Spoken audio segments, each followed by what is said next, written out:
from the beginning of the song, Open My Eyes.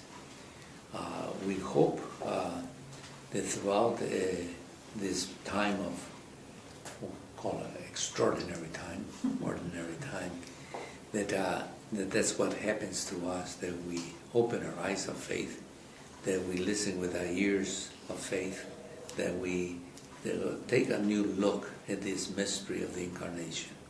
And as we're preparing for the Lenten period, that we begin to have a whole new attitude.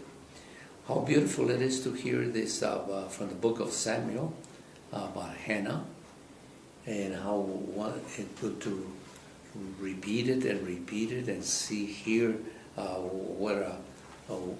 God intervenes in our history, and then that's when we begin to hear with the different ear. That's when we begin to see with the different eyes how the Lord, comes into the very lives of people, like in here with Hannah, and you notice how she had to bear a little bit of that criticism. Oh, you're drinking lately. That's not right. Why don't you sober up? And then she, with a great sense of humility, says, I'm not drunk. On the contrary, I'm pouring out mine from the very pain and suffering. And then it also makes it so the cultural aspect of how much of a pain it is to be childless. And then also to recognize the great blessing it is to have a child.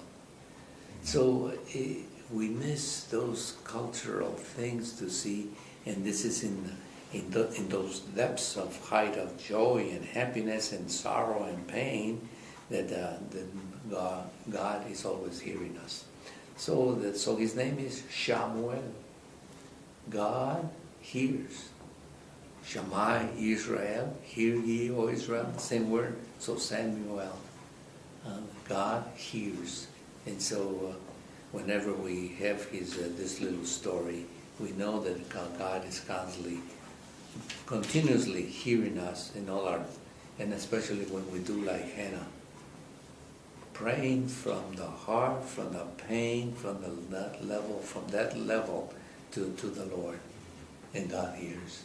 Shamuel.